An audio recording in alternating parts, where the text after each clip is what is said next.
colateral é combater a disfunção erétil. Isso é usado por todos os médicos do Brasil. Até a senhora governadora do Rio Grande do Norte Tempo comprou... esgotado, por favor, tempo esgotado. Eu gostaria de pedir a todos os participantes que, quando houver um direito de resposta, ele seja respeitado para que o candidato possa se expressar livremente. Não é? Se alguém não gostou, faz também o seu pedido de resposta. E se for aprovado, temos 2 pedidos aqui de direito de resposta, da candidata Soraya e da candidata Simone. Muito bom. Vamos agora, então, a este bloco e as suas normas. Neste segundo bloco, jornalistas fazem perguntas. Os jornalistas que representam o pool escolherão 2 candidatos, um para responder e o outro para comentar. O candidato que responderá a pergunta tem direito à réplica. As perguntas terão 30 segundos. As respostas, 1 minuto e meio. Comentários, 45 segundos. Réplicas, o mesmo tempo.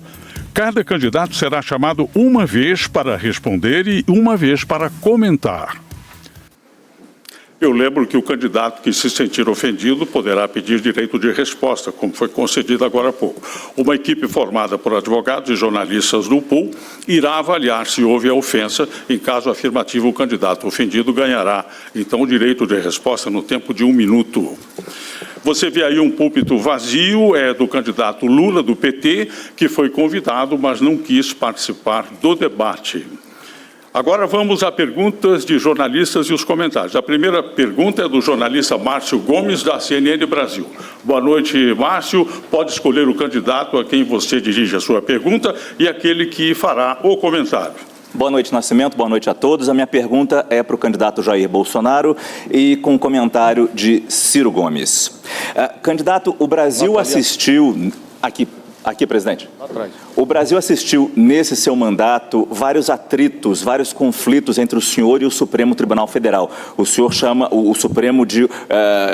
que está sendo feita uma politização da Corte, de extremo ativismo judicial. O senhor já indicou 2 ministros para o Supremo. Se for reeleito, vai poder indicar outros 2 ministros. Eu pergunto o que o eleitor deve esperar dessas novas indicações que o senhor vier a fazer se for reeleito e mais, se o senhor pensa, no novo mandato, em propor mudanças no funcionamento e também na composição do Supremo. Perfil dos indicados. O meu foi Cássio Nunes e André Mendonça. Creio que são dos mais lúcidos integrantes daquela corte. A judicialização feita contra o Executivo é clara. Quase toda semana tem algo contra o Executivo. Uma das últimas decisões na questão dos decretos, onde nós decidimos reduzir o IPI para aproximadamente 4 mil produtos no Brasil. Esse decreto demorou a entrar em vigor, depois várias outras reedições, porque um ministro achava que certos produtos não deveriam ter o IPI reduzidos. Outra questão sobre o decreto de armas. É privativo lá do Congresso Nacional discutir e anular ou não decretos do presidente da República. Partidos políticos sem qualquer representação, em vez de entrar com um projeto de decreto legislativo para derrubar o decreto presidencial, se socorre diretamente ao Supremo. E lá, em pouquíssimos dias, às vezes em horas, toma-se uma decisão de forma monocrática, uma decisão que é parte de uma regulamentação de uma lei votada na Câmara e no Senado. Então, essa questão realmente é grave, atrapalha o desenvolvimento do Executivo. Um Supremo Tribunal tem que se preocupar, basicamente, com questão de constitucionalidade e deixar o governo ir para a frente. Tenho certeza que, numa possível reeleição, indicaremos mais 2 desse perfil. Por favor, do candidato Ciro. Meu irmão, minha irmã, vocês estão vendo a coisa descambando para cá e eu fico pensando em você aí. Sabe o que está acontecendo no Brasil? Uma espécie de baderna institucional, por falta de autoridade. Deixa eu explicar um pouco para vocês por que a intrusão do Supremo aqui e ali, que é uma coisa que nós não entendemos. Como é que se entende, por exemplo, que só se descobriu que o Lula não era de ser julgado em Curitiba 5 anos depois? Sabe, isso ninguém entende. Mas a gente tem que respeitar, porque é a última palavra no Estado de Direito Democrático. Mas sabe qual é o problema?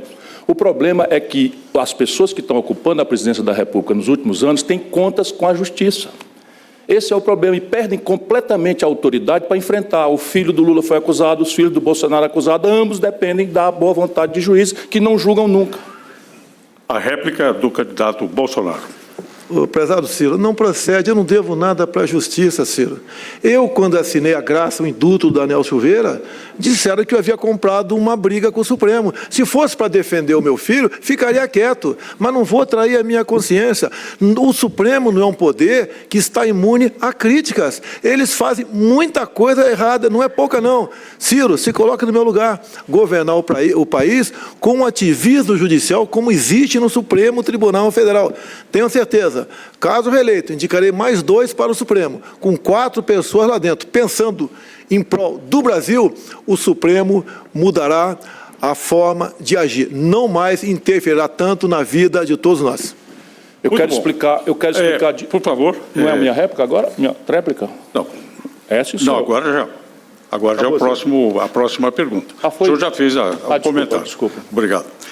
Agora a vez do jornalista Diego Amorim, da Rádio Nova Brasil. Boa noite, Diego. A quem você pergunta e quem comenta? Boa noite. A minha pergunta é para a candidata Simone Tebet, com comentário do candidato Jair Bolsonaro. Candidata, recentemente o presidente Bolsonaro, ao tratar da questão da fome, ele disse exatamente o seguinte, abro aspas, tem gente passando fome? Tem, mas não tem nesse número todo. E mais, não tem ninguém na padaria pedindo para você comprar o pão. Isso não existe. Fome no Brasil, fome para valer, não existe da forma como é falado, fecho aspas.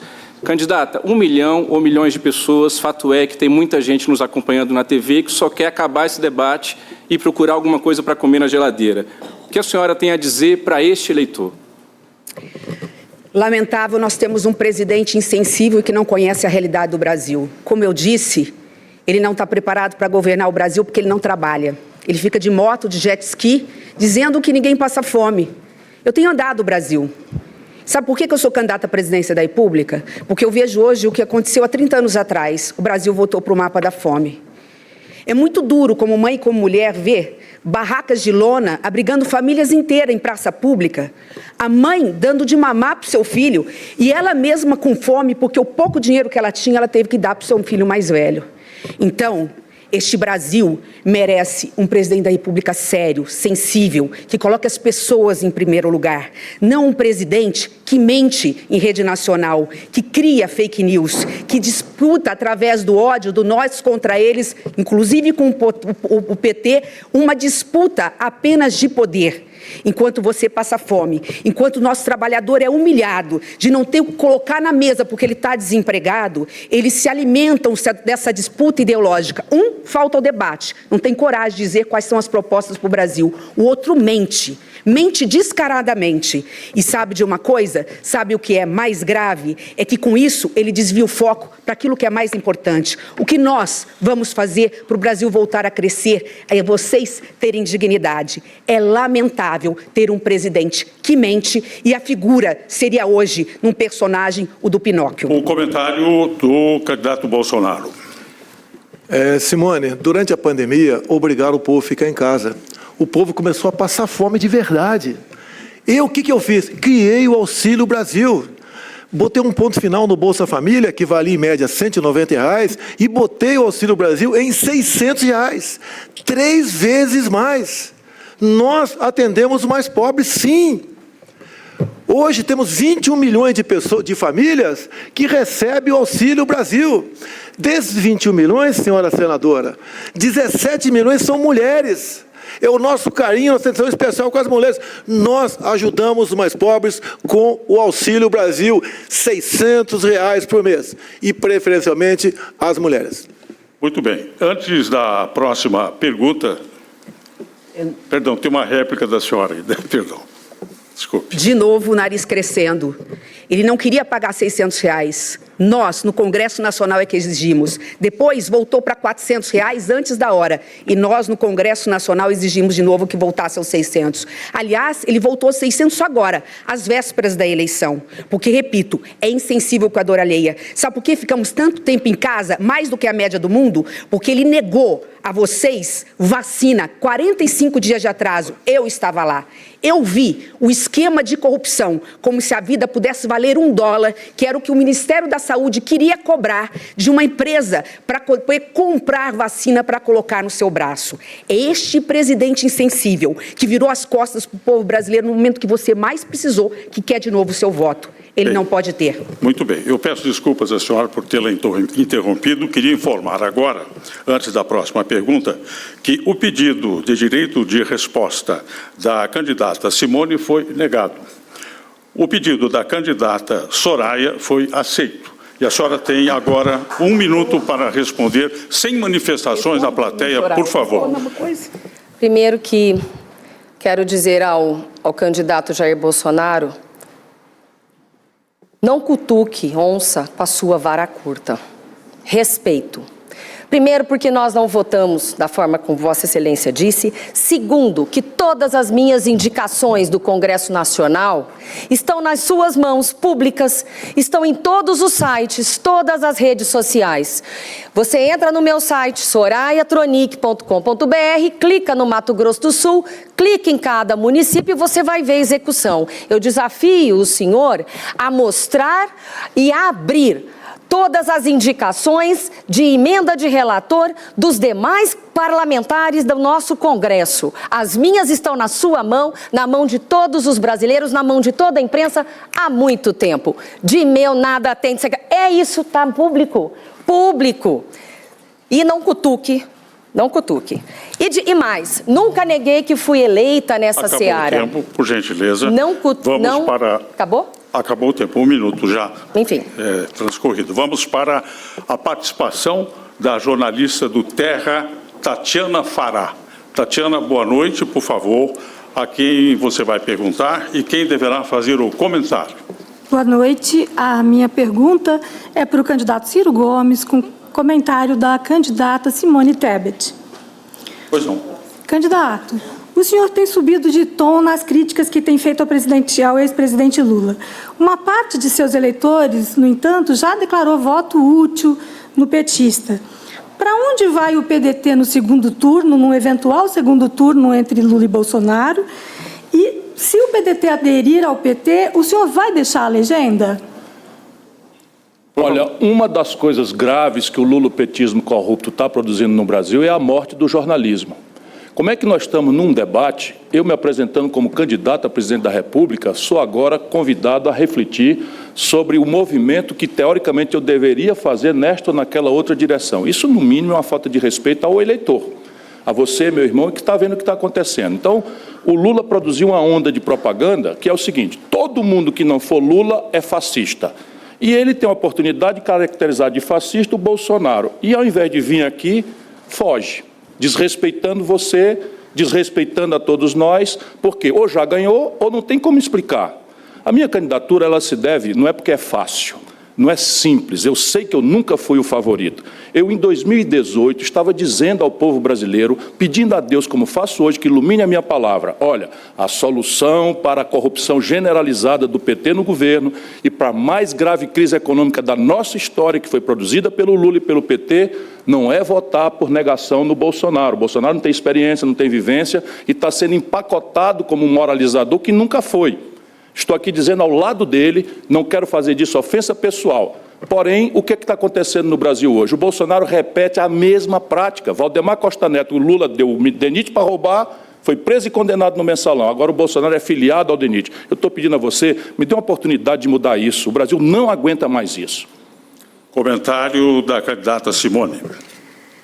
Candidato Ciro, eu concordo com você, mas eu vou mais longe, né? Este mesmo candidato que pede o voto útil para matar a eleição no primeiro turno, eu quero explicar que voto útil é o voto da sua consciência. Essa eleição mais importante da história do Brasil desde muito tempo. Não pode ser uma votação pelo medo, mas pela esperança. E como vamos votar num candidato que não tenha coragem de vir a um debate, apresentar as suas propostas num momento de maior complexidade da história? Vamos dar um cheque em branco?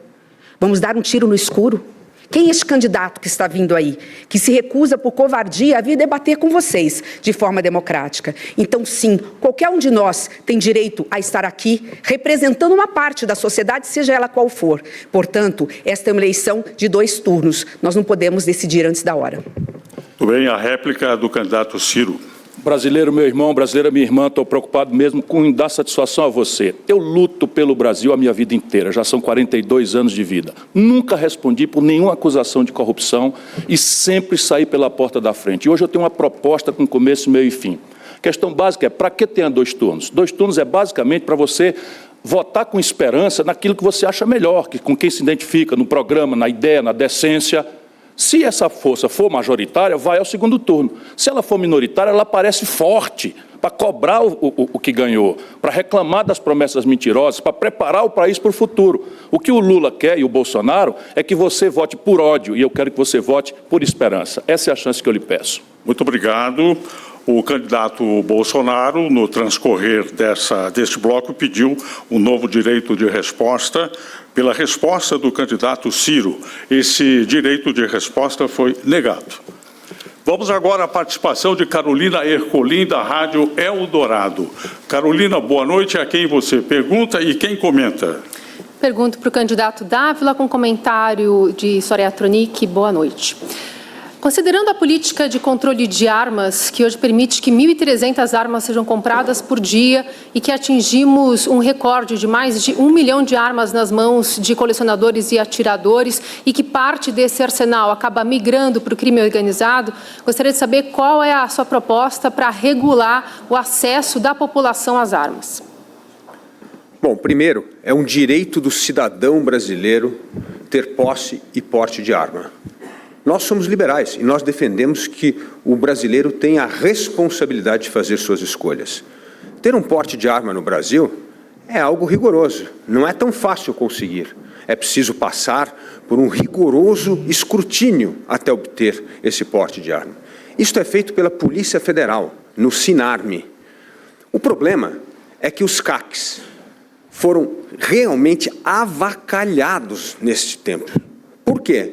Qualquer clubinho de tiro da esquina, que você entrar lá, 24 horas, te dão uma licença, você sai armado e diz que agora você está em membro de clube de tiro. Isso é um absurdo. E os CACs são coordenados pelas Forças Armadas. Só que as Forças Armadas não sabem o histórico do cidadão que está se armando. Quem sabe é o Sinarme, é a Polícia Federal. Portanto, nós temos que unificar o SIGME e o Sinarme. Ter um único banco de dados para parar com essa história de dar arma na mão de gente irresponsável que está indo a clube de tiro para se armar e que não tem capacidade psicológica para carregar uma arma. Nós não podemos banalizar um direito do cidadão, que é o direito de ter posse à arma. Portanto, nós temos de colocar ordem. Não podemos deixar que a arma seja hoje um instrumento usado para cometer crimes e usando um subterfúgio que é o CAC. Nós precisamos respeitar o direito do cidadão. Por favor. Em 2018, quando eu fui eleita, eu levantei a bandeira armamentista para a defesa pessoal do cidadão. E como as outras bandeiras do combate à corrupção, bandeiras do mercado liberal, eu a honro. Honrei em todo o meu tempo, todas as minhas votações dentro do Senado e me disponho, inclusive, a continuar trabalhando nesta senda desde que haja cada dia mais responsabilidade. Respeito todos os CACs, mas quando fomos votar a questão dos CACs lá no Senado, aconteceram ameaças a senadores que eram contrários. Então, por conta de pouquíssimas pessoas que não têm respeito, que não sabem dialogar e que não sabem conversar, todos os CACs estão ainda aguardando. Obrigado. Então, a réplica, candidato Dávila.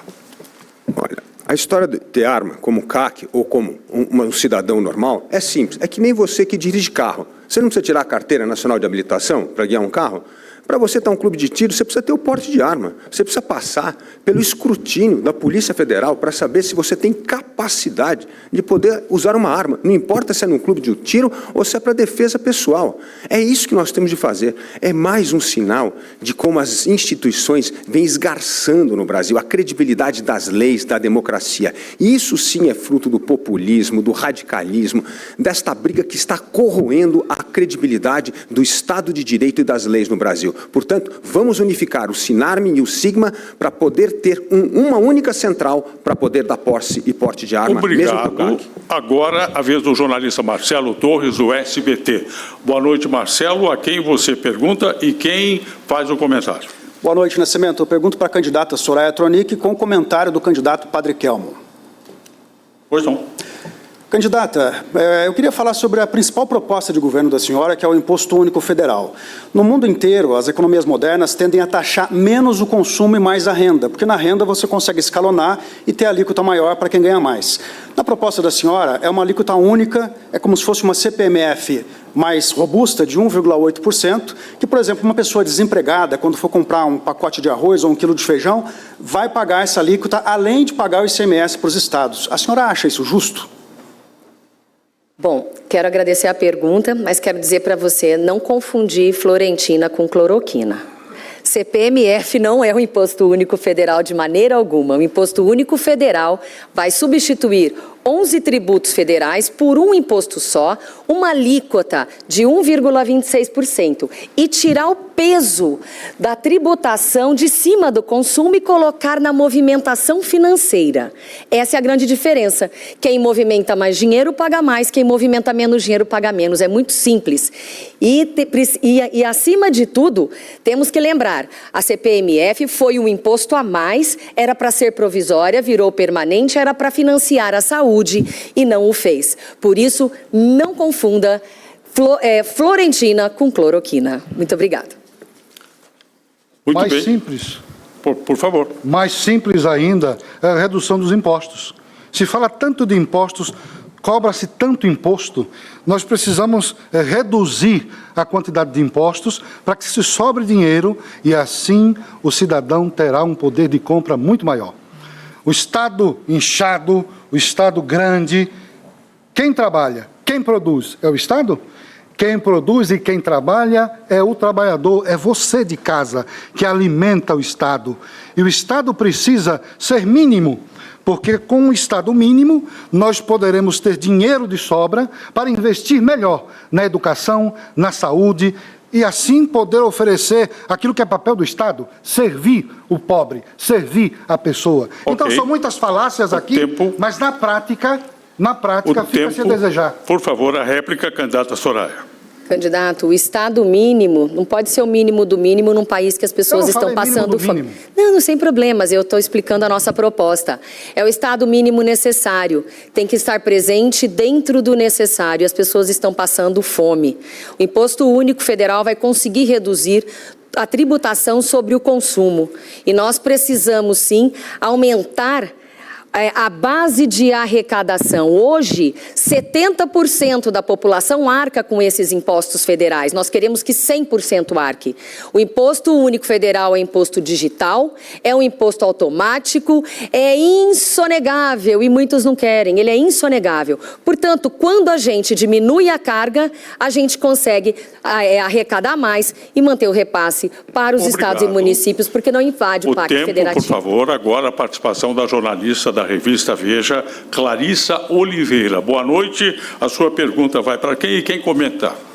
Olá, boa noite a todos. Minha pergunta vai para Padre Kelman com o comentário de Felipe Dávila. Candidato, o senhor só está sentado nessa cadeira hoje porque o nome escolhido originalmente pelo seu partido, Roberto Jefferson, foi impedido de disputar, enquadrado na lei da ficha limpa. Eu gostaria de saber do senhor o que o senhor acha dessa lei, o que o senhor pensa dessa decisão da Justiça e, se eleito, o que o senhor faria para impedir que políticos corruptos saiam impunes e, eventualmente, venham a disputar eleições. Por favor, candidato. A senhora está afirmando que o Roberto Jefferson foi enquadrado na lei da ficha limpa e que isso o impede. Essa lei deveria valer para todos os candidatos, então? Por que o candidato, senhor Luiz Inácio Lula da Silva, está como candidato a presidente da República? A lei só vale para um e outros não? Ele deveria também estar sendo impedido de ser candidato a presidente da República. Então nós precisamos parar de demagogia, de falácias, nós precisamos parar de mentira, são muitas fake news que são inventadas aqui. Nós precisamos falar a verdade. O povo, você cidadão de casa, precisa ouvir da boca do candidato verdades e não mentiras, como nós ouvimos todos os dias aqui. Tem candidatos aqui que simplesmente se vestem com uma roupagem que ele não é aquilo para mentir, para te enganar. Então, você precisa olhar para os candidatos, olhar para essa eleição com uma consciência muito apurada. apurada para ver a vida pregressa de cada um. Nós temos todos esses candidatos aqui, todos os candidatos aqui atacando um só, o presidente da República. Eu estou só observando a fala de cada um. 5 contra 1, mas agora são 5 contra 2, porque nós somos candidatos de direita. O PTB é o único partido cristão e conservador de direita do Brasil. Infelizmente, o nosso presidente foi para o PL, o PL não é de direita, é um partido de esquerda. Por favor, o tempo, comentário, candidato Dávila. Que privilégio poder responder essa pergunta. Eu tenho muito orgulho de fazer parte do Partido Novo, o único partido ficha limpa mesmo, 44 mandatários, nenhum escândalo de corrupção, o partido que faz a diferença na vida das pessoas, mais do que um partido com mandatários sem escândalo de corrupção, um partido que os seus filiados precisam ser ficha limpa. Nenhum outro partido tem isso. Eu, com orgulho, defendo todos os nomes do Partido Novo. Por isso eu peço a você, vote nos candidatos do Partido Novo nessa eleição, para o Congresso, para o governo, para o Senado e para a presidência da República. É o único jeito de termos ficha limpa na política brasileira. A réplica do padre Kelmon. São falácias, falácias e falácias. Nós já sabemos, já estamos acostumados com esse tipo de discurso político, mas eu quero convidar você para olhar para os candidatos que defendem realmente, defendem a vida, defendem Deus, pátria, família, vida e liberdade. Você tem a oportunidade, você que está me vendo em casa, você tem a oportunidade de escolher candidatos que de fato defendem interesses sem mascaramentos, sem subterfúgios, sem querer enganar você. Eu sou o candidato do 14, votem no 14 para presidente da República, vote no 14 para deputado federal, o único partido, se ele se orgulha de ser o partido de ficha limpa, nós nos orgulhamos de sermos um partido de direita que defende Deus, pátria, família, vida e liberdade. Obrigado. Encerramos aqui este segundo bloco do debate. Você vê imagens do Estúdio 4 do SBT, onde as equipes dos candidatos, convidados e jornalistas acompanham o debate. Se quiser saber mais sobre bastidores, basta acessar as redes sociais dos veículos que participam do pool. Use a hashtag #DebatePresidente. Este debate é realizado pelo maior pool de veículos de comunicação, formado por SBT, CNN Brasil, Terra, Nova Brasil, Estadão Eldorado e Veja. Debate para presidente, a hora da decisão.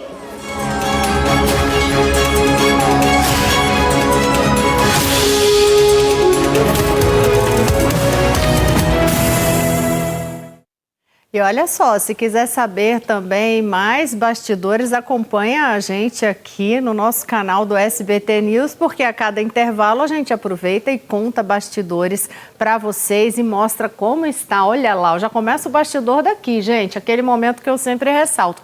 Cada intervalo, os assessores, as pessoas responsáveis por comunicação de campanha eleitoral dos presidenciáveis, elas vão lá, conversam com cada um dos candidatos para dar orientação. Por exemplo, no bloco anterior, para vocês terem uma ideia, bem de bastidor mesmo, as assessorias de Simone Tebet e Soraya Tronic, acabou o bloco, ela já mandando nota para a imprensa, disparando pelos grupos de comunicação em relação a manifestações que foram feitas ao longo do debate mesmo. E aí ali elas recebem essas orientações, os outros candidatos também, já para se preparar para o próximo bloco e saber em que eles devem focar mais, como que devem posicionar, o que é que não podem esquecer de falar quando forem abordados sobre os assuntos. Então, um pouquinho desses bastidores, esse momento de ajuste já para preparado. E vamos conversar com o Pablo Valer, lá no outro estúdio, Estúdio 4, onde está o Lounge. E por aí, Pablo, desta vez, como é que foi? Oi, Rosana, verdade. Quando o intervalo começa, a maioria levanta aqui, já começa também a conversar com os seus colegas de partido, de outros partidos também, com os jornalistas. Inclusive agora, durante esse bloco, Rosana, fiz aquele dever de casa, como você me disse, né? Fui em cada bancada de cada equipe de candidato à presidência para perguntar sobre as percepções deles. O que eles me disseram? A falta do candidato Lula incomoda um pouco por conta de alguns temas que acabam não sendo tratados, certo? Um outro tópico também é que eles dizem que, em vez de propostas, muitos dos candidatos estão mais preocupados, eu vou usar a palavra que eles usaram, em lacrar. né, em chamar a atenção para si mesmo, em vez de ter ali alguma resposta, alguma proposta daquele candidato a quem eles estão endereçando a pergunta, né? A não ser quando os jornalistas que fazem os seus questionamentos, aí sim isso acontece, a gente acaba conhecendo um pouquinho mais sobre os planos de governo dos candidatos. Rosé? Obrigada, Pablo. Eu vou aproveitar para olhar também, então, como é que foi a repercussão pelas redes sociais. Aqui eu já tenho informação, a gente já tinha avisado desde o bloco anterior que o debate no SBT estava no Trending Topics, lá em primeiro lugar. E agora, olha só, as informações aqui, ó, do monitor de redes do Estadão, que faz parte desse pool do debate. O ex-presidente Lula não está participando, mas foi um dos candidatos mais comentados no Twitter durante o debate do SBT. Ele quase empata com o Jair Bolsonaro, que teve mais menções, segundo o monitor de redes sociais do Estadão. E aí, em relação às menções, a partir das 18h15, que é quando começou o debate aqui no SBT, Bolsonaro aparece com 25 mil menções, Lula com 23, Ciro Gomes com 7 mil e Simone Tebet com 4 mil. O nome de Soraya Tronic chegou ao segundo lugar nos Trend Topics do Twitter no primeiro bloco e Padre Kelmon em terceiro lugar. E agora vocês voltam para mais um bloco do debate nesse pool de veículos de imprensa com os presidenciáveis.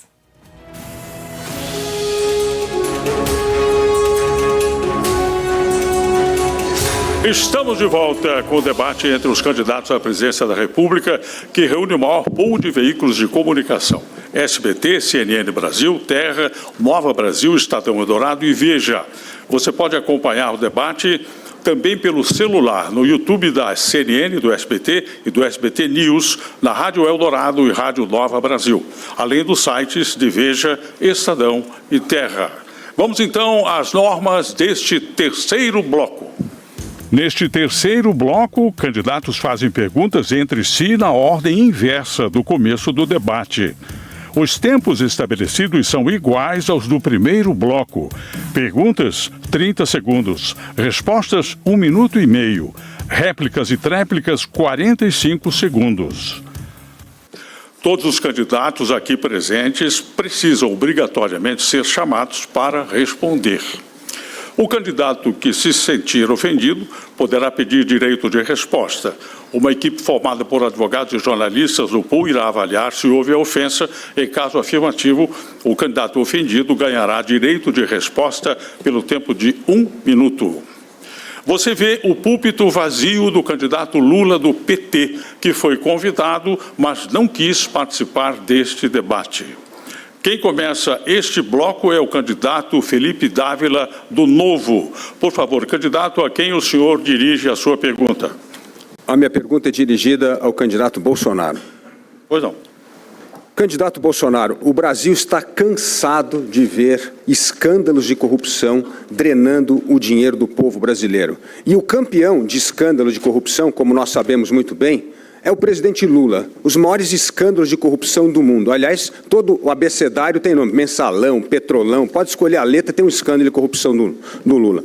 Eu queria saber o que o senhor fez no seu governo para combater a corrupção e o que fará para tirar a corrupção das manchetes do jornal. Nós tiramos, Dávila, a corrupção das manchetes. 3 anos e 8 meses, você não vê escândalo de corrupção no meu governo. Quando acusam, tipo uma CPI da Fajuta aí do Senado, falam suposições. Tentaram pegar uma propina na vacina tal. Nada foi pago, nada foi comprado dessas empresas. Então nós demos o exemplo, como, Dávila? Escolhendo pessoas corretas para estar à frente dos ministérios. Nós não aceitamos as indicações político-partidárias para ministérios, para a Caixa Econômica, Banco do Brasil, BNDES e para as estatais. Olhe, por exemplo, a Itaipu Binacional, como ela faz obra, como a segunda ponte com o Paraguai já concluída, a terceira começando lá em Porto Murtinho, a extensão do aeroporto de Foz do Iguaçu. Nós não temos corrupção. Olha os assaltos, Dávila, que haviam nos fundos de pensão das estatais. Eu estou aqui com um contra-cheque de um carteiro. Por favor. Segundo a norma do debate, não é possível... Estou aqui com um contra-cheque de um carteiro, ele desconta R$510 por mês e vai descontar até 2030 para cobrir roubalheira do fundo de pensão dos Correios, que é o Postales. É a corrupção com carnê. Nós, ao colocarmos pessoas adequadas e certas, com responsabilidade e honestidade, combatemos a corrupção. Somos orgulho e me orgulho muito de ser presidente da República, onde não tem qualquer escândalo de corrupção. A réplica, candidato Dávila. Bolsonaro, eu gostaria que o senhor explicasse um pouco mais o orçamento secreto, porque no primeiro ano o senhor vetou o orçamento secreto, mas depois, pressionado pelo Congresso Nacional, aprovou o orçamento secreto, onde tem as suas digitais, que hoje é muito parecido com o mensalão. Além de tudo, o senhor disputa a presidência da República e o chefe do seu partido, Valdemar Costa Neto, foi preso justamente no escândalo do mensalão. Portanto, também tem um presidiário ligado à corrupção ao seu partido. Eu gostaria que o senhor explicasse para as pessoas a diferença entre o mensalão e o orçamento secreto. Lá atrás, o ministro Joaquim Barbosa foi bem claro que eu fui um dos 3 deputados do meu partido na época que não pegava dinheiro na Petrobras. A mesma coisa, Joaquim Barbosa, dizendo que eu devolvi dinheiro dado pela JBS para mim, pessoalmente. Devolvi. E era legal aquilo.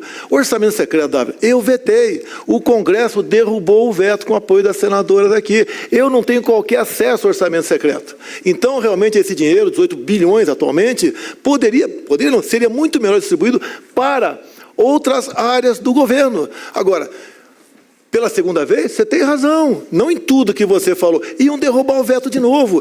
Eu não tenho acesso, eu não sei para onde vai o dinheiro desse tal orçamento secreto. Pode perguntar para as senadoras aqui, que elas te responderão com toda certeza. Tempo esgotado, por favor.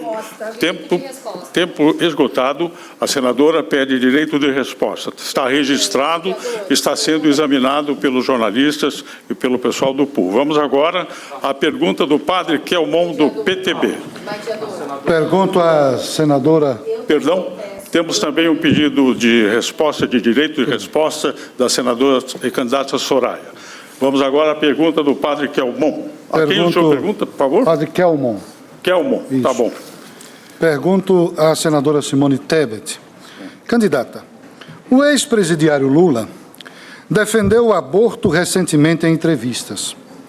A senhora se diz feminista. Dentro da agenda feminista está o apoio incondicional à legalização do aborto. A senhora concorda com essa agenda? Como o presidente apoiará o assassinato de bebês indefesos no ventre de suas mães? Candidato, o meu conceito feminista é muito diferente do seu conceito. Não, só existe um conceito feminista. Eu estou falando, a palavra é minha e, por favor, me respeite. Eu gostaria que repusesse meu tempo, por favor. Pode continuar, por favor. O seu conceito é diferente do meu. Sabe o que para mim é ser feminista? É defender o direito das mulheres. De ganhar iguais salários aos dos homens, porque a mulher preta no Brasil recebe até 40% menos. O feminismo é como presidente, pela primeira vez, uma mulher presidente da Comissão de Combate à Violência contra a Mulher, exigir com leis mais severas, colocar na cadeia homem que bate covardemente mulher. É isso que é ser feminista. Eu sou católica, padre. Lamento a sua visão seletiva. Confesso que tenho dúvidas se teria coragem de me confessar com você. Eu sou contra o aborto, porque eu sou católica e sou cristã. Isso não me faz menos feminista. Eu defendo a vida. E assim fui. Agora, o feminismo no Brasil precisa ser entendido não como uma pauta de esquerda, mas como uma pauta cristã. A mulher brasileira hoje é a cara mais pobre desse Brasil. Se ela for preta e do Nordeste, então, ela não tem condição nenhuma de ter uma qualidade de vida que, infelizmente, as mulheres brancas têm na proporção. É isso que é ser feminista. Eu defendo a vida e continuo defendendo as mulheres brasileiras. É por isso que eu sou candidata à presidência da República. E se eu for eleita presidente da República, nenhuma criança vai dormir com fome no Brasil. Se eu for presidente da República, a chave da casa própria vai para você, mulher, que é a porta da cidadania. Se eu for eleita presidente da República, eu não vou cometer crime de corrupção, vou pôr na cadeia quem faz, porque a corrupção mata. Ela tira o dinheiro que está faltando lá para servir a você, para dar qualidade de vida para a sua família. A senhora se contradisse, porque a senhora, como feminista, se a senhora realmente é feminista, como é o movimento feminista, a senhora está se contradizendo porque as feministas, elas apoiam o aborto incondicionalmente. Então a senhora também disse aqui que a senhora está vivendo um feminismo que a senhora criou, o meu feminismo. Então a senhora tem um feminismo particular, muito só seu. Então a senhora trai também ao próprio movimento feminista.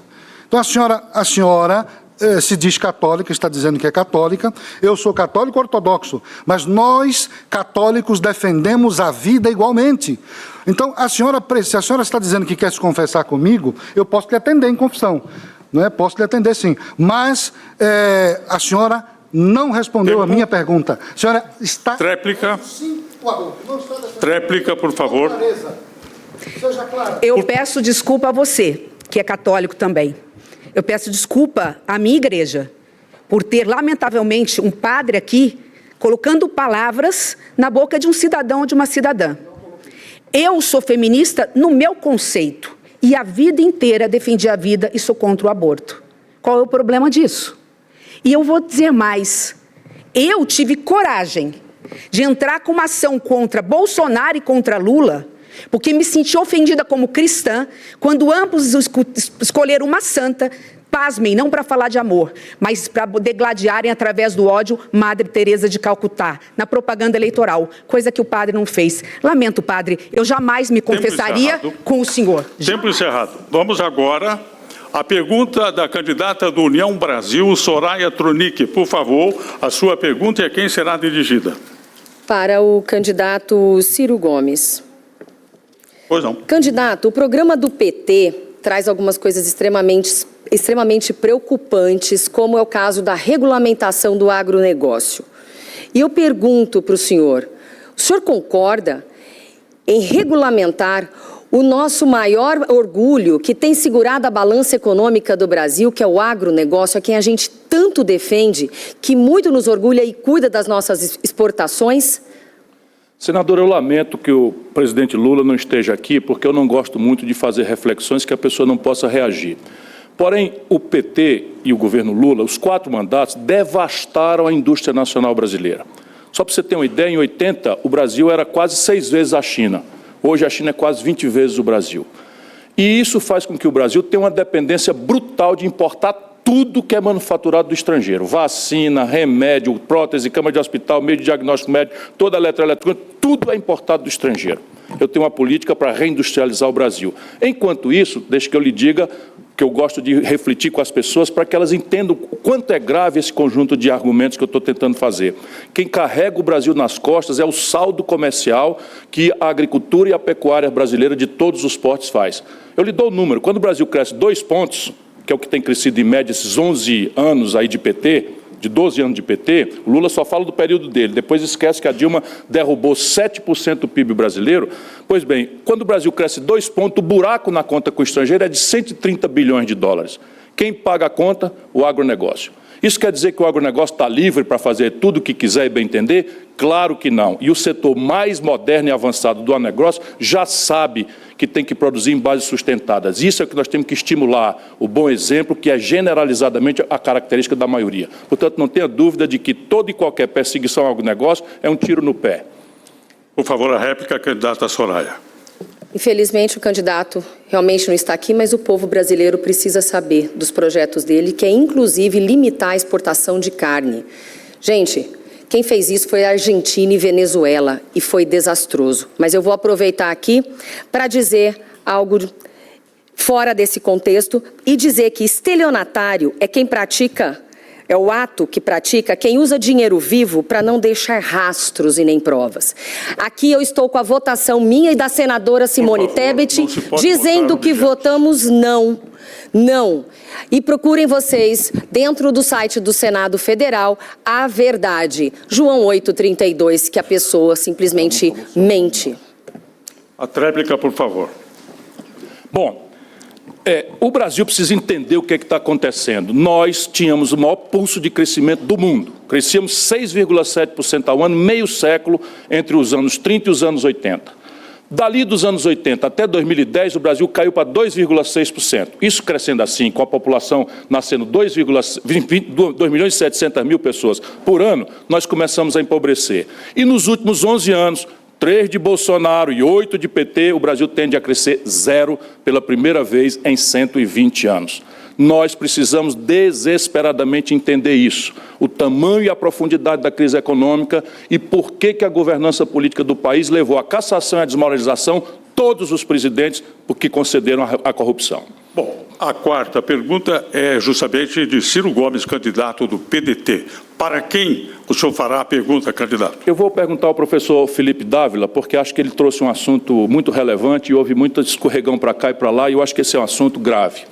Professor, o presidente Jair Bolsonaro se elegeu, na minha opinião, sem tirar o valor dele, na minha opinião, se elegeu porque o Brasil vivia a um só tempo a mais grave crise econômica, a mais generalizada percepção de ladroeira promovida pelo PT. E ele agora está também com a percepção de 70% do povo de que o governo dele entregou-se à corrupção. E a crise econômica deriva do mesmo modelo. O senhor não acha que isso tem que mudar constitucionalmente, mudar institucionalmente? Ciro, precisamos sim, precisamos acabar com a corrupção. A corrupção é que empobrece o país. A corrupção tira o dinheiro da educação, da saúde, da segurança e vai para o bolso de picaretas que vivem às custas do brasileiro que acorda cedo, trabalha. Portanto, nós precisamos acabar com a corrupção. E só tem um jeito, você colocar gente séria no poder. É você, eleitor, que vai decidir se o governo vai ser conduzido por um corrupto, safado, ou se vai ser conduzido por gente honesta. É o seu voto, é a escolha que você vai fazer no dia 2 de outubro. Portanto, se no dia 2 de outubro você cair no conto do vigário e votar em corrupto, não espere um governo honesto.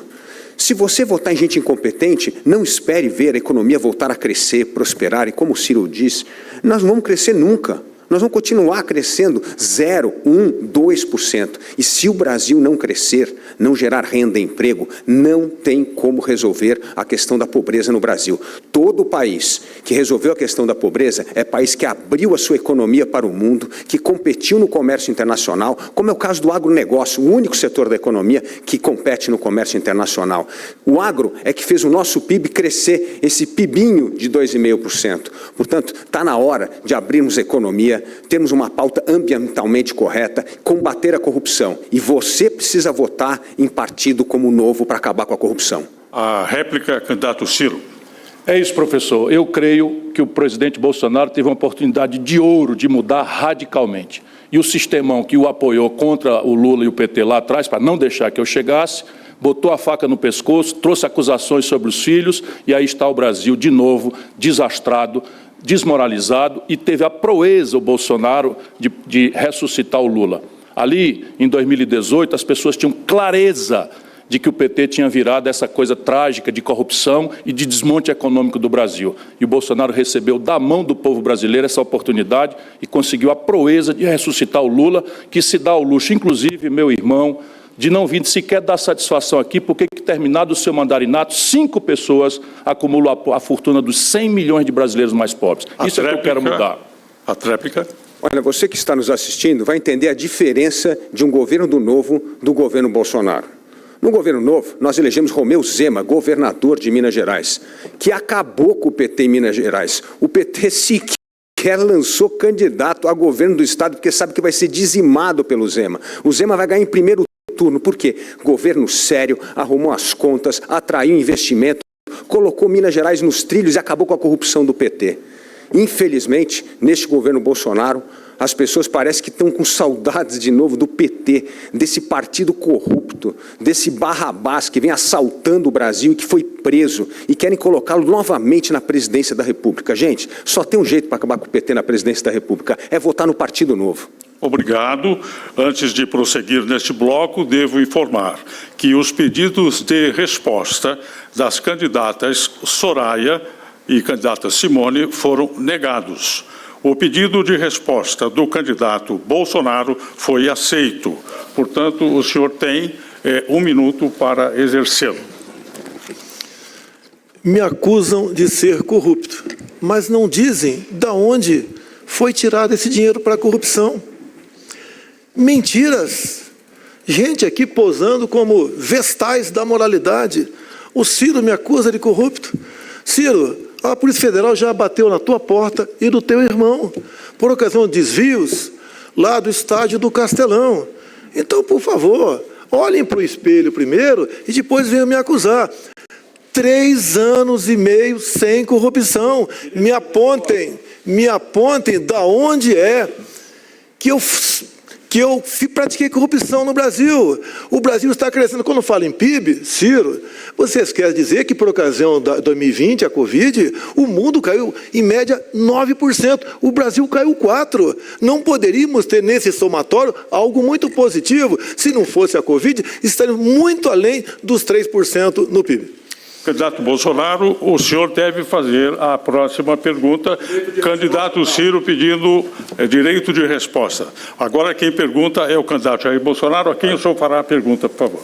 Quem está sobrando? Padre Kelman ou Soraya? A perguntar para o Padre Kelman. Padre, nós tivemos um olhar todo especial para os pobres no Brasil. Eu me preocupo com aquele que levanta de madrugada para ir às ruas vender algum serviço. E na pandemia, eles foram massacrados, foram obrigados a ficar em casa. Nós criamos o maior auxílio social para essas pessoas. Hoje, os pobres ganham R$ 600 por mês. Me acuso de não ter e olhar para o pobre? Qual é a tua opinião sobre isso, prezado padre? A minha opinião é que o senhor tem ajudado muito esse país e nós estamos vendo aqui um massacre. Eu nunca tinha visto isso na minha vida. Partidos que se juntaram, 5 partidos que se juntaram para bater num presidente da República. Com falácias, com mentiras, inventando, né? E nós vemos um presidente que mantém o país com uma economia, está pequena, 4% talvez, mas vejam os Estados Unidos como está, 8% de inflação. O nosso país não está sofrendo mais ainda por causa das políticas econômicas do ministro Paulo Guedes. Então, bater no presidente, todos vocês falaram mal do presidente da República. Será que o presidente da República não fez algo de bom para o povo do Brasil? Vocês só enxergam maldade, corrupção. Foram 13 ou 14 ou 15 anos de governo do PT. Por que vocês não falam a verdade? Por que vocês não dizem que no tempo desse governo, do governo do PT, na era do PT, na era da Dilma e do Lula, quantos dos seus apadrinhados ganharam, enriqueceram, e o pobre mais pobre? Vocês dão as migalhas que caem da mesa de vocês, e o pobre se contenta com essas migalhas? O presidente aumentou o poder de compra desse povo. Se não fosse o dinheiro, eu trabalho com o povo pobre. Obrigado. Vocês falam, mas eu trabalho... Obrigado. O tempo esgotado, a réplica, candidato Bolsonaro. Prezado padre, nós damos auxílio Brasil para 21 milhões de famílias, entre elas 17 milhões de mulheres, porque nós acreditamos na mulher, nós queremos a mulher forte. Mais ainda, padre, o senhor sabe, pela sua idade, sua experiência, quanto o nordestino sofria com a falta d'água. Nós concluímos a transposição do Rio São Francisco, que era para ter acabado em 2012. O candidato faltoso aqui, o presidiário, desviou dinheiro da transposição São Francisco. Nós desviamos, foi água para o povo do nosso Nordeste. Nós matamos a sede do nordestino. Meu grande abraço a todos do Nordeste e muito obrigado pela forma como são recebidos com visita a esse estado. O tempo tréplica, padre Kelman. Exatamente isso. O povo do Nordeste, eu sou nordestino, o povo do Nordeste passava por necessidades ali do Ceará, Pernambuco, a água nunca chegava. Graças a essa política que complementou, terminou, finalizou tudo aquilo que foi iniciado. Políticas mal acabadas, deixam pela metade, gastam dinheiro público do imposto do trabalhador, brincam com o seu imposto, brincam com você. É preciso que você tome consciência, ponha a mão na consciência, analise esses últimos anos, esses 10 anos de governo de esquerda. Analisem isso, olhem para os benefícios que esse país está recebendo. Se nós não tivéssemos um governo de direita agora, eu também sou de direita, quero continuar esgotado. servindo Por favor, muito obrigado. Antes da próxima pergunta, eu devo informar que o direito de resposta solicitado pelo candidato Ciro Gomes foi concedido e o senhor tem 1 minuto para exercê-lo, por favor. Me defendo e me explico.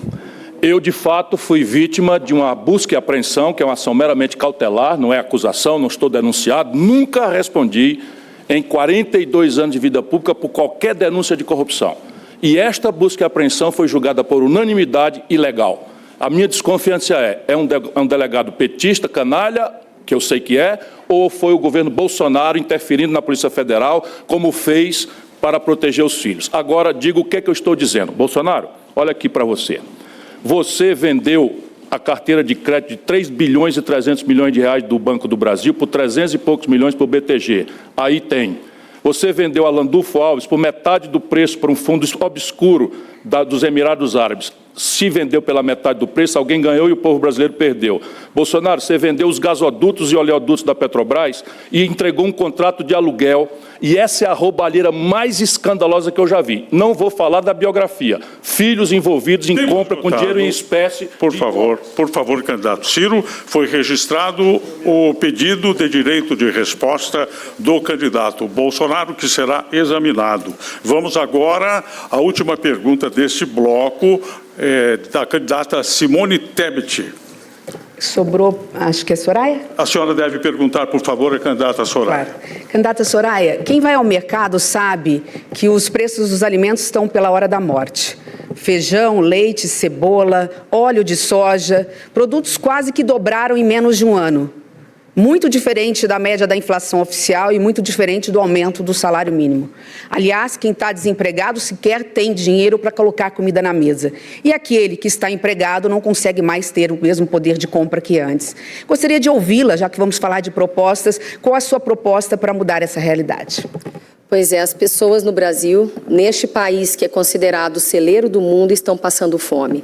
A carga tributária não foi, não é e não vai ser a prioridade dos dois candidatos que estão liderando as pesquisas, infelizmente. Nós precisamos arrumar esse caos todo e precisamos desonerar o consumo e desonerar, acima de tudo, a folha de pagamento. Dentro dos 11 tributos federais que nós substituiremos por um imposto só, nós podemos dizer que esta carga dos 11 tributos significam cerca de 25% de peso sobre o consumo das pessoas, e isso vai virar apenas 1,26. Além disso, dentro da nossa proposta, que já vai desonerar a contribuição da Previdência, porque é o Imposto Único Federal que vai bancar, nós isentaremos todas as pessoas que recebem até 5 salários mínimos da arrecadação do imposto de renda. Aquele desconto que vem no seu olerite não virá mais. Você que ganha aí cerca de R$3.000 por mês, pode ter certeza que vai sobrar dentro de um ano o equivalente a um 14º salário. Isso sim é aumentar o poder de compra das pessoas e é ter uma proposta para o Brasil. Precisamos rediscutir tudo isso e, acima de tudo, para cuidar das pessoas, cuidar das contas. Essa é a nossa prioridade. A réplica da candidata Simone, por favor. Na economia funciona assim.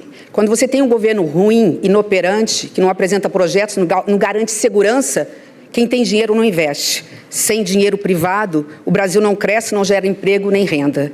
É pior do que isso, porque a instabilidade faz com que o dólar suba, o juro sobe e, com isso, tudo que a gente compra fique mais caro. Para isso mudar, é preciso ter um governo sério, responsável, que garante segurança jurídica. É isso que eu me proponho, um governo parceiro da iniciativa privada, que vai desonerar o imposto lá no consumo da cesta básica para que o pobre não pague o mesmo que o rico pague. Além dessa reforma tributária, diminuindo a carga tributária, nós vamos ser parceiros da iniciativa privada, porque são eles que geram emprego e alavancam a economia brasileira. Pois não, a réplica. Abandonar a bandeira da economia liberal foi o maior pecado também que este governo cometeu, além de abandonar a bandeira do combate à corrupção.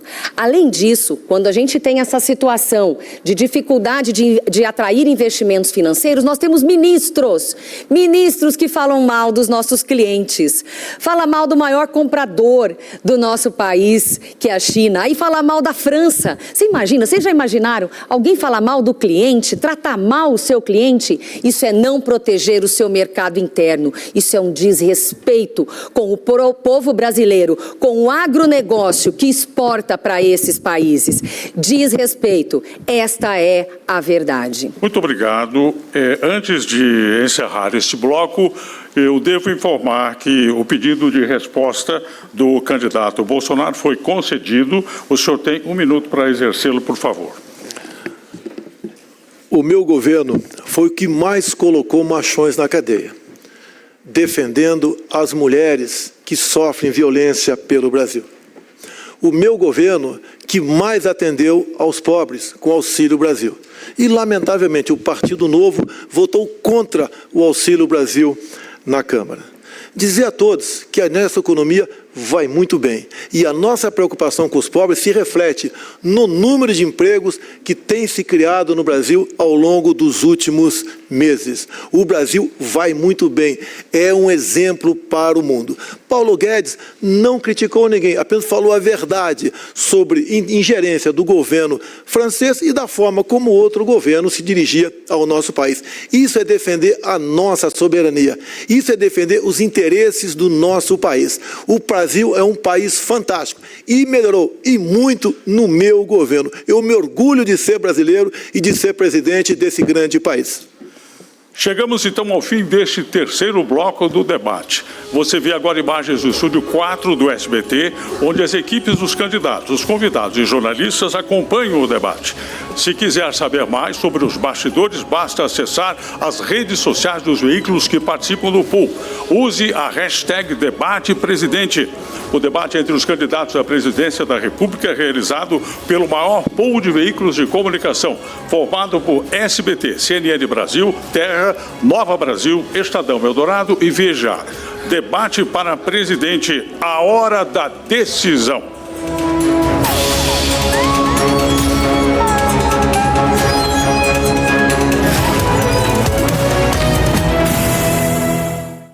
E nós aqui, mais uma vez, no intervalo para trazer os bastidores para vocês. Vamos pegar aquela imagem já lá do movimento no intervalo, no estúdio do debate, a hora que os assessores vão conversar com os candidatos à presidência da República. Uma curiosidade para vocês é que somente 2 assessores pré-selecionados, nomes determinados pela equipe de cada um dos candidatos, pode se aproximar e conversar para dar orientações especificamente. Então, a gente vê uma movimentação um pouquinho maior em torno ali dos candidatos, mas a informação que a gente recebeu aqui é de que cada grupo de candidatura apresentou 2 nomes para conversar com os candidatos e passar essas orientações no momento do intervalo, para eles saberem onde que precisam ajustar o discurso, qual é o foco que tem que ter no bloco seguinte, saber que tipo de abordagem precisa reforçar. Na semana passada, a gente até conversou com marqueteiros aqui ao vivo sobre a orientação que é dada aos candidatos quando estão participando de um debate. E uma das observações que eles fizeram para a gente é de que cada um deles recebe uma orientação de frases que eles precisam deixar claro para o seu eleitorado e para tentar conquistar outros votos. Agora eu já vou sair desse bastidor aí e seguir para o lounge, no estúdio 4, onde está Pablo Valer, que conta para a gente como que foi a reação neste bloco. Pablo. Oi, Rosiane. Nesse bloco, mais reações, viu? Tanto de risadas quanto de quase vaias, eu posso dizer. Não posso chamar de vaias, viu? Isso porque o candidato à reeleição, Jair Bolsonaro, estaria pedindo muitos direitos de resposta. Um outro tópico é que os candidatos estariam prevalecendo outros que têm ideias parecidas, para assim poderem tecer elogios um ao outro, Rosiane. Tá joia, Pablo. Muito obrigada, viu? Vamos ver agora como é que foi a movimentação nas redes sociais, gente. Olha só, a gente tem aquela nuvem de palavras para trazer os destaques, puxando pela hashtag debate no SBT. E quais são as palavras mais mencionadas, os candidatos mais mencionados. Vou começar pelos candidatos. O tamanho que aparece a palavra é a proporção de quem foi mais chamado. Então, a gente tem, pelo tamanho das palavras, Bolsonaro foi o mais mencionado. Na sequência, aparecem o ex-presidente Lula e o padre Kelmo.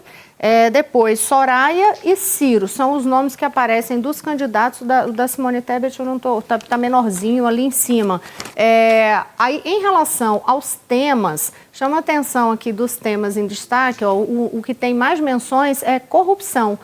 Logo na sequência, tem ainda em relação a temas vergonha, mas enfim, palavras, mas tema mesmo, corrupção é o tema que mais aparece nesta nuvem de palavras captada pelo Lagondata, com base nas menções no Twitter. E aí uma curiosidade para vocês, o levantamento do grupo de monitoramento do Estadão também, o monitor de rede do Estadão apresenta a palavra corrupção entre as mais citadas no Twitter, menções de 38%. E das outras palavras que dá para ir buscando ali, ó, cutuque, Deus, voto, obviamente, algumas das palavras que vão cultuar. Vara está entre as maiores, então que eu acho que é aquela expressão que a Soraya Tronic fala, não cutuque a onça com vara curta. Então está entre as palavras, entre as menções mais citadas no Twitter. E a gente já vai voltar para mais um bloco deste debate, já está chegando na reta final do debate com os candidatos à presidência da República, apresentado este debate por Carlos Nascimento. Então acompanha mais este bloco com a gente e depois a gente volta com mais bastidores.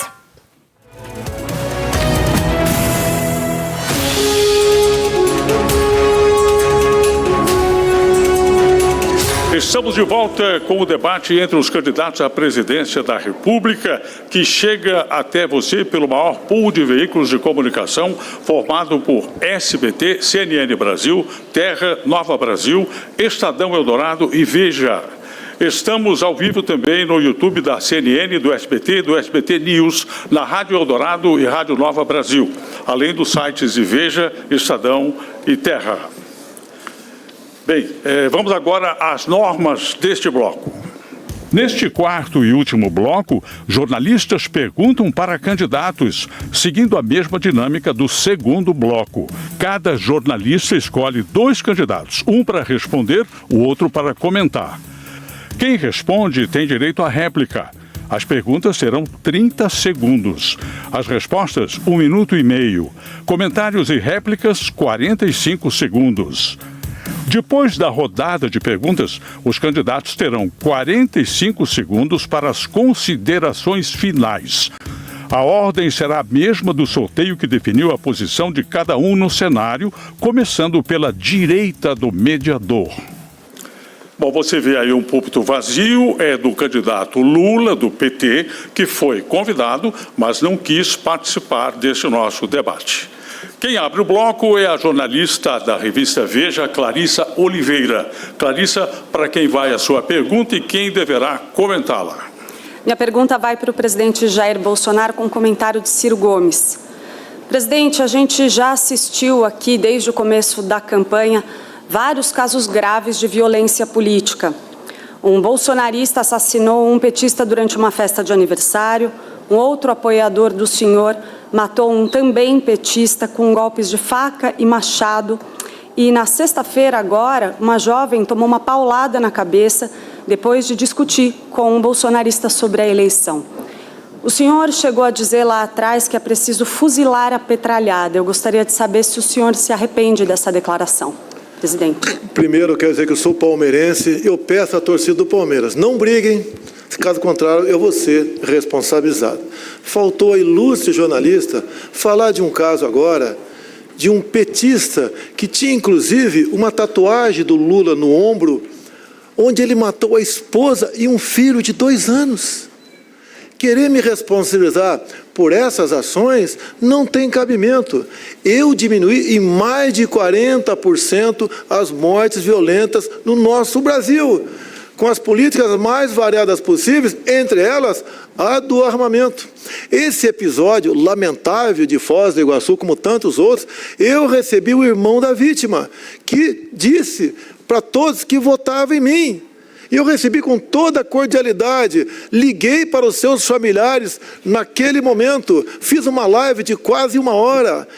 Uma esposa dele fez uma oração também de mais de 30 minutos, pregando a paz. E eu ali, comovido, sentido com esse problema. Agora, prezada jornalista, por favor, se alguém briga na rua, vai que ele seja favorável a mim, querer imputar a mim essa responsabilidade, foge de um jornalismo minimamente sério. Nós queremos a paz, queremos a tranquilidade, queremos o futuro do nosso Brasil. Defendemos as mulheres de fato e não da boca para fora. Lamentável, com todo respeito, o seu posicionamento. O comentário do candidato Ciro. Minha irmã, meu irmão, segue comigo. Hoje, 125 milhões de brasileiros não fizeram 3 refeições. Só uma, vou dizer aqui em alta voz, de cada 4 crianças nesse país, que é um dos maiores produtores de comida do mundo, fez as 4 refeições. No Brasil, o desalento atinge 5 milhões, o desemprego 10 milhões e a informalidade mais selvagem, que vai produzir milhões de idosos sem nenhuma aposentadoria, atinge 50 milhões. E nós estamos discutindo isso. Isso é relevante? É. Mas será possível que um debate não deu uma única oportunidade para a gente explicar como é que eu vou fazer um programa de renda mínima? Enfim, então vou comentar só o que me pediram para comentar. Quem criou essa história do nós contra eles foi o PT. E o Bolsonaro adora porque um resolve o problema do outro. Tempo, agora a réplica do candidato Bolsonaro. Eu insisto na tecla, prezado Ciro. Nós demos o Auxílio Brasil para 21 milhões de famílias.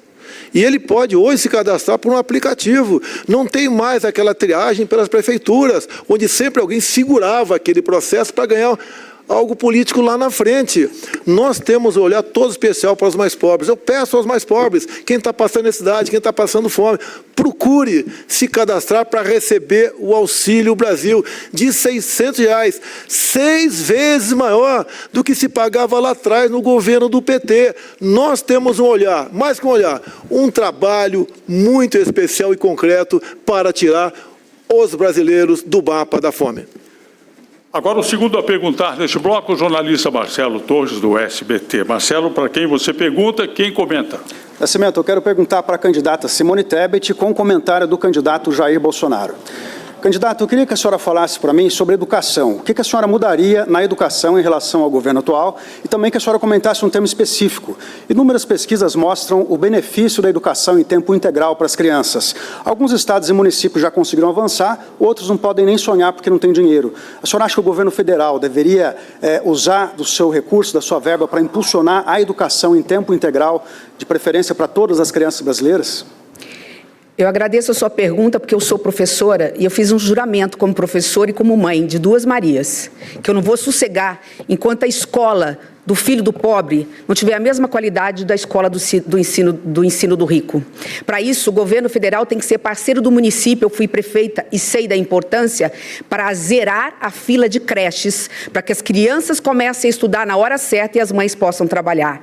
E lá, no ensino médio, que é o grande problema que nós temos dos jovens que nem estudam e nem trabalham, nós temos escola em período integral, tirar do papel a nova reforma do ensino médio que foi aprovado, com conectividade. Nós vamos pagar para essas escolas darem escola em período integral de qualidade para o nosso jovem técnico. E esse jovem que não quer, porque não tem nada de atrativo nessa escola, vai ser premiado. Sim, nós vamos pagar e já fizemos a conta. Mais ou menos 1,5 milhão de jovens que se formam no ensino médio a R$5 mil, é algo em torno de 7 bilhões. Isso não é nada, é uma gota no oceano dentro do tamanho do orçamento brasileiro. Nós vamos pagar R$5 mil para os jovens do ensino médio se formar. Sabe para quê? Porque esse ensino médio é técnico. Ele vai ter 2 opções. Ou ele vai para o curso profissionalizante de 1 ano e meio e entra no mercado de trabalho, ou ele já começa a trabalhar e vai para o banco de uma universidade. Mas ele, no futuro próximo, daqui 5, 6 anos,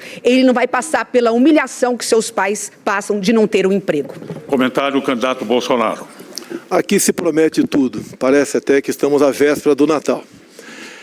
nós demos o maior reajuste da história do Brasil para os professores do ensino básico. 33%. Nós atendemos realmente os professores do Brasil. São milhões de professores atendidos pelo nosso governo. Dizer também que nós estamos levando a internet para todas as escolas do Brasil. Nós agora com o 5G estamos revolucionando também o ensino do Brasil. E hoje o meu governo já alfabetiza uma criança em apenas 6 meses, quando pouco tempo atrás se levava 3 anos para alfabetizar uma criança. O governo está fazendo seu papel e reconhece o trabalho do professor e também o mérito dos alunos. Réplica, candidata Simone.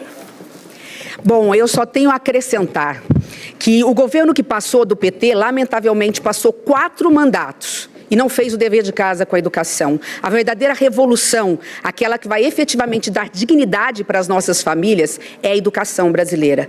Hoje, a indústria muitas vezes quer contratar e não tem um trabalhador preparado porque ele não tem produtividade. Nós vamos mudar essa realidade. O que o PT não fez e esse governo também não faz, nós faremos. É o compromisso e o juramento de uma mãe, de uma professora que hoje está aqui porque teve a oportunidade de estar no banco de uma universidade. Educação das nossas crianças e jovens vai ser prioridade nacional pela primeira vez na história do Brasil.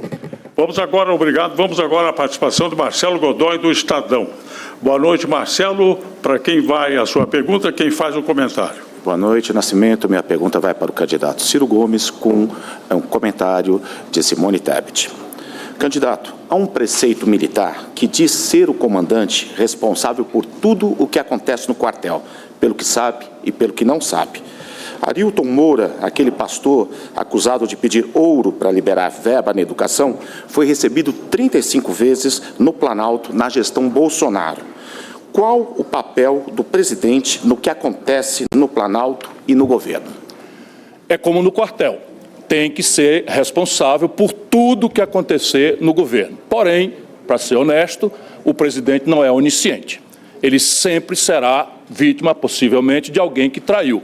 Qual é a questão? A questão aqui é qual é a atitude que o presidente toma diante da notícia reiterada. O que eu vi naquele caso, como em muitos outros, foi, infelizmente, o presidente elogiar o corrupto, passar pano para o corrupto, como diz a juventude, e passar esse sinal horrível de que corrupção que importa no Brasil, e era só isso que eu gostaria de fazer. Eu estou aqui do lado do presidente da República, sabe? Fui ministro do Lula, que se ausentou porque acha que não é importante dar satisfação para ninguém, e eu não quero que as pessoas entendam que eu estou atacando um ou outro. Não é isso. A questão é a devastadora consequência da corrupção, premiada pela impunidade, na destruição da confiança do nosso povo, na democracia e na política, que é a sua linguagem. Essa é a minha angústia. O Brasil botou na cadeia 2 presidentes, Temer e Lula, caçou 2 presidentes, Collor e Dilma, e está desmoralizando o outro presidente. Não é possível que a gente não entenda que essa modelagem está errada, e é isso que eu quero me propor. Sair, sabe, dessa futrica que não bota comida no prato de ninguém, porque é o que mais me dói, que não gera emprego, para a gente discutir alternativas práticas, e esse país tem generosas possibilidades. Procure conhecer cirotv.com.br, porque hoje eu tinha vontade de, sabe, de detalhar os projetos e, infelizmente, corrupção, corrupção, corrupção, corrupção. Comentário, candidata Simone. É isso, gente. Na realidade, a corrupção, ela mata. E aquele que sabe que está acontecendo corrupção no seu governo e não toma nenhuma providência é responsável. Aquele que não demite sumariamente o seu ministro que está envolvido em escândalos de corrupção é tão omisso quanto, é tão responsável quanto. Não tem corrupção? Eu estava lá na CPI da Covid. Eu vi, eu tenho provas. O contrato da Covaxin, quando autoridades do Ministério da Saúde perderem foro privilegiado, eles vão responder na Justiça. Lá no Ministério da Educação, tem dinheiro, denúncias de dinheiro em pneus sendo distribuídos. Mais do que isso, já que nós estamos... Eu peço desculpa, o tempo acabou. Réplica, candidato Ciro. Eu lhe dou 10 segundos, senadora, conclua. Eu agradeço, Ciro, mas você tenho certeza que vai falar melhor do que eu. Obrigada não pela apoiada, gentileza. certamente falará melhor do que eu. Mas deixa eu dizer, veja, o Brasil, brasileiro meu irmão, brasileira minha irmã, pagou no governo Bolsonaro, nos últimos 12 meses, 500 bilhões de reais. Toda pancadaria merece o Jair Bolsonaro, e o padre Quemon está zangado com isso e tal, não sei o que e tal. Não, zangado não, reclamou. Mas deixa eu dizer para vocês, esta é a mais profunda e grave corrupção brasileira. Do Lula para cá, o nosso país tirou do seu bolso, irmão brasileiro, 7 trilhões de reais só de juro. Você imagina, 7 trilhões de reais faria do país um grande país de classe média se não fosse esse orgânico sistema corrupto que domina o Brasil. Esse é o ponto, não é Chico, Maria ou Manel. Agora a participação, a vez da colunista do Terra, Joyce Burrs. Joyce, boa noite, por favor, para quem vai a sua pergunta e quem irá comentá-la. Boa noite, Carlos. Boa noite a todos. Eu vou fazer pergunta para a Soraya Tronic com o comentário do Felipe Dávila. Candidata, a senhora se diz defensora do direito das mulheres, contra a violência, contra a polarização. No entanto, a senhora é a favor da cultura armamentista que se intensificou no atual governo. Muitos estudos, muitos órgãos, entidades que pesquisam direito das mulheres, pesquisam violência e feminicídio, apontam que a cultura armamentista intensifica essas ocorrências dentro das próprias casas, inclusive. Como a senhora pretende lidar com essa contradição numa eventual eleição que a senhora saia vitoriosa? Joyce, obrigada pela sua pergunta. É um dilema realmente. Nós precisamos ter que exigir dessas pessoas que portam, que têm posse e porte de arma de fogo, responsabilidade, tem que ter critérios, não é assim uma anarquia, é responsabilidade. E eu sou autora de projetos de lei de armas não letais para que as mulheres consigam, que elas tenham a condição de evadir do local da ofensa, se evadir de quem a está violentando. Enfim, existem inúmeras medidas que são possíveis tomar para que possamos evitar que as mulheres sejam atacadas. Então, tem que equalizar. Não é uma farra do armamento, de jeito nenhum, jamais faria isso. E dizer também aqui, aproveitar que nós sofremos também, as mulheres, violência política. A Folha de São Paulo trouxe uma pesquisa dizendo que eu e a candidata Simone Tebet sofremos apenas de 2 dias após o debate da Band, mais de 5.000 ofensas contra a nossa dignidade, contra a nossa honra. Nós, mulheres, precisamos nos unir. Eu não sei quem são os candidatos que estimulam esse tipo de ataque nas redes sociais. Não podemos mais andar nas ruas porque somos atacadas por pessoas covardes. Isso também precisa mudar. Comentário, candidato Dávila. Esse é um país que, infelizmente, 26 mulheres sofrem agressão por hora aqui no Brasil. É uma coisa lamentável. E o pior, que o pior agressor está dentro de casa. E nós precisamos olhar para essas mulheres, agressão doméstica, e ajudá-las a sair deste inferno, dessa prisão. Primeiro, quando ela denuncia, ela é chamada de louca. Depois, só na 10ª vez que ela sofre agressão, que ela vai fazer um BO. E depois, vai perder a casa, a família, os filhos. O que ela quer é uma oportunidade para começar a trabalhar e ter sua independência financeira. Nós temos de focar nisso para ajudar essas mulheres a sair desse cárcere privado e recomeçar a sua vida com dignidade e independência financeira. A réplica, candidata Soraya. Quando nós falamos em armamento é para autodefesa, mas por incrível que pareça, por que é que o brasileiro não se sente seguro dentro do seu país? Este governo cortou o orçamento da segurança pública, deixou a segurança pública à míngua. E é por isso que a população brasileira se sente muito mal, se sente completamente insegura.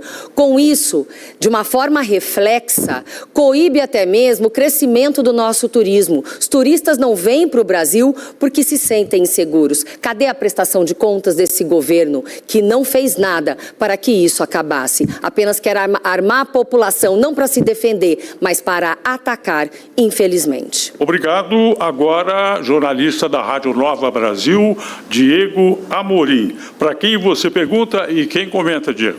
A minha pergunta é para o candidato Luiz Felipe Dávila, com comentário do Kelmo. Candidato, por mais que no Brasil essa divisão ideológica seja muito mais narrativa do que prática, hoje, quando se fala em esquerda, se tem como referências os governos do PT, e quando se fala em direita, se tem como referência o governo de Jair Bolsonaro. O partido do senhor, o Novo, e o partido do Kelmo, o PTB, têm bandeiras associadas à direita. A minha pergunta é, o senhor avalia que o governo Bolsonaro representa bem o que é a direita, o conservadorismo e o liberalismo econômico que prometeram? É importante separar o que é liberalismo de governos antiliberais. Nós somos liberais, nós defendemos a liberdade individual, a economia de mercado, a abertura comercial, liberdade com responsabilidade. Portanto, é uma visão voltada para o cidadão, que nós acreditamos na independência do cidadão definir o seu destino. Neste governo, nós não temos nada de liberal. Onde estão as privatizações? Onde está a abertura da economia? Onde está a desregulamentação do Estado? A devolução de poder para os estados e municípios, que é o verdadeiro federalismo? Onde está a ética e a lisura para se fazer um governo honesto, correto, admirado internacionalmente? Onde está a preocupação com o meio ambiente, que é fundamental para o Brasil atrair investimento externo e principalmente para ajudar o agronegócio, o agro sustentável do Brasil, essa máquina potente que gera renda e emprego no país? Onde está a capacidade de reindustrializar o Brasil por meio, sim, da abertura econômica, por avanço das reformas tributárias? Portanto, eu agradeço a sua pergunta. Até agora, nós não discutimos nada neste debate sobre como o Brasil vai voltar a crescer, a gerar renda e emprego. Esta é a questão que os brasileiros querem saber de nós. Então, nós temos de focar como o Brasil vai sair desta armadilha do baixo crescimento, que é fruto de governos tanto populistas de direita como de esquerda. Comentário, padre Kelman. Esse governo, o Brasil está em boas mãos nesse governo, sim. O Brasil estaria em maus lençóis se estivesse nas mãos de governos de esquerda. Nós já sabemos. Nós não precisamos sofrer tanto como países vizinhos nossos que sofrem, que pagam um preço muito alto com toda essa tragédia cometida por governos de esquerdas. Os governos de esquerda administram a Nicarágua. Vejam o que acontece na Nicarágua. Aonde a esquerda coloca as mãos para governar, apodrecem tudo. Destroem tudo, tira a liberdade do povo, tira o direito das pessoas de se alimentar, de viver. A direita, sim, a direita pode garantir a você... Por favor, a réplica, comentário Dávila. Olha, seja lá governo PT ou Bolsonaro, a renda do brasileiro, nos últimos 10 anos, caiu 67%. O brasileiro quer dinheiro no bolso, quer trabalho, quer paz, coisas que nem governo de esquerda populista, nem governo de direita populista vão dar ao Brasil. Por isso que nós mandamos. Pergunte aos brasileiros o que eles querem. Dinheiro no bolso, trabalho e paz. E para isso nós temos de tirar o Estado das costas do brasileiro. E aqui todos vivem da política. E quem vive da política quer Estado maior para tirar mais dinheiro do seu bolso para sustentar uma máquina pública ineficiente. Porque não adianta promessa. Todos já estiveram no poder e não conseguiram fazer a economia voltar a crescer e dar oportunidade para você crescer e trabalhar e empreender. Muito obrigado. Agora, Márcio Gomes, da CNN Brasil. Para quem você pergunta e quem comenta? Obrigado, Nascimento. A pergunta é para o padre Kelman, com um comentário da senadora Soraya Tronic. Candidato, o senhor, nesse debate, teria a chance de apresentar suas ideias, propostas, mas parece que veio aqui mais para defender o governo do que apresentar suas ideias. Então, vamos falar de ideias. Lei de cotas, que completou este ano 10 anos, deveria passar por uma revisão essa que vai ficar para o ano que vem. É inegável a dívida histórica que esse país tem com os negros e inegável também quantos negros tiveram acesso a universidades públicas graças à lei. Eu pergunto a sua posição sobre essa revisão e a sua posição sobre a lei de cotas, se algo precisa mudar. Vocês falam tanto de lei de cotas, de negros, vocês parece que pregam uma política para realmente levar o brasileiro a odiar o próprio brasileiro. O preto, o branco, o índio, isso aí é miscigenação, é a nossa cultura, a nossa raça. E vocês dividem cada vez mais, inventam argumentos para colocar um contra o outro. Lei de cotas. Os negros não precisam de subterfúgios, de dinheiro, de ajuda de um e de outro.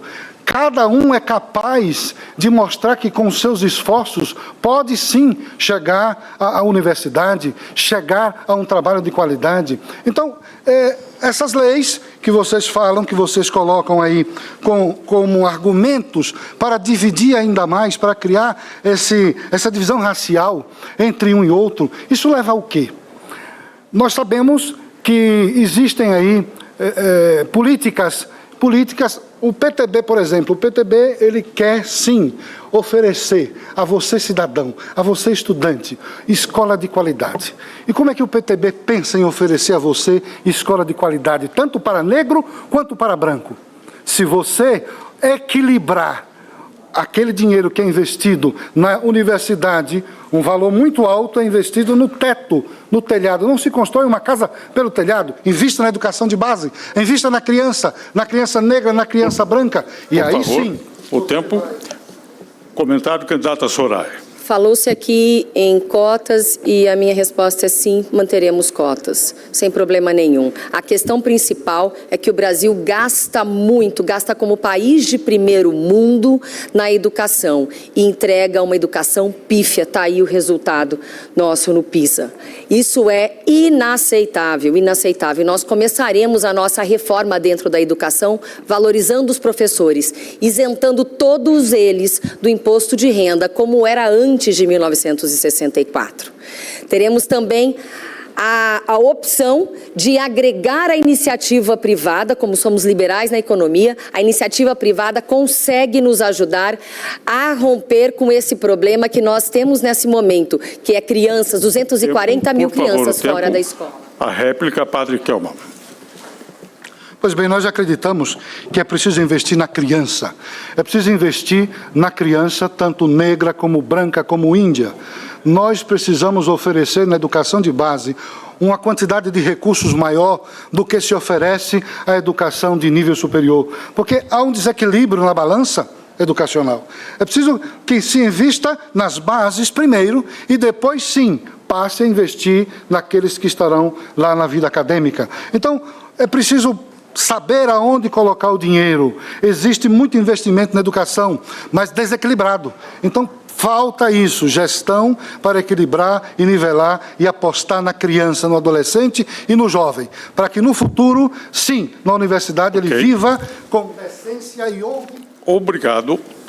Bom, estamos chegando ao fim do nosso debate. Cada candidato terá agora 45 segundos para fazer as suas considerações finais. Bom, conforme definido em sorteio, a primeira a falar é Simone Tebet, do MDB. Obrigada. Eu gostaria de dizer que o futuro do Brasil está nas suas mãos, está nas nossas mãos e depende do seu voto. O Brasil não aguenta e não suportaria ou suportará mais 4 anos dessa discussão ideológica, dessa briga, dessas mentiras de corrupção. O Brasil quer e precisa de mudança de verdade. Eu estou pronta para unir o Brasil com amor e, com coragem, derrotar a fome e a miséria. Tenho experiência, sei como fazer. Tenho como vice uma pessoa que é tetraplégica para mostrar que o Brasil precisa verdadeiramente ser para os 215 milhões de brasileiros e temos os melhores projetos para isso. Mas para isso eu preciso do seu voto. O meu número é 15. Peço o seu voto. Muito obrigada. Candidato Jair Bolsonaro, do PL. A você que é pobre, passa necessidade. O meu governo paga o Auxílio Brasil de no mínimo R$600 para 21 milhões de famílias. Esse é o governo que tem um olhar todo especial para os mais pobres, em especial o nosso Nordeste. Nós diminuímos o preço da gasolina, que estava chegando às alturas, dado problemas externos. Temos a gasolina mais barata do mundo, que beneficia a todos, porque todos vivem do transporte e todos vivem de frete. Dizer a vocês que também nós anistiamos 99% da dívida dos alunos que a tinham com o FIES. Esse é um governo que realmente tem um olhar e um carinho todo especial para os mais necessitados. Obrigado. Agora o candidato Ciro Gomes. Brasileiro, meu irmão, brasileira, minha irmã, uma pessoa muito querida minha me falou hoje, me desejando boa sorte, que o povo brasileiro está tão machucado por conta dessa polarização, Lula, Bolsonaro, ódio, paixão, comunismo, fascismo, que não estavam querendo me ouvir. E que eu deveria, então, talvez, ter paciência com isso. Eu quero, entretanto, pedir a Deus que ilumine a minha palavra. Você precisa me ouvir. Sabe, o Brasil está há 11 anos com crescimento médio tendente a zero. Nasceram 27 milhões de pessoas. Todos os nossos problemas se agravaram. E se repetirmos mais do mesmo, nós teremos o mesmo resultado, só que com um país mais dividido. Me ajude a mudar o Brasil, me ajude a mudar o Brasil, é o apelo que eu faço a vocês. Candidata Soraya Tronic, por favor. Nessa reta final, muitos têm falado em voto útil, e eu quero falar aqui para você, é da utilidade do voto. A utilidade do voto é mudar o Brasil. Nós não suportamos mais petrolão, mensalão, nem rachadinhas. O Brasil não aguenta mais.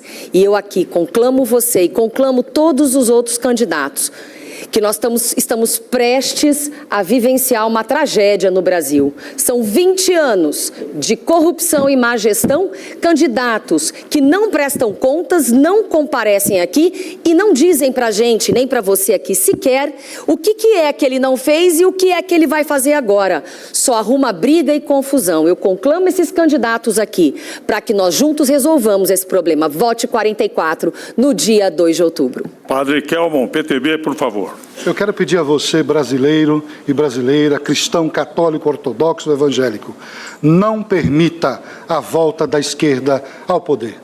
Nós já vimos os frutos, não precisamos sofrer o que os países vizinhos estão sofrendo. Pesquisem, olhem a Venezuela destruída pela esquerda, olhem a Nicarágua perseguindo os religiosos. Os frutos são esses. Nós estamos num partido cristão e conservador, PTB.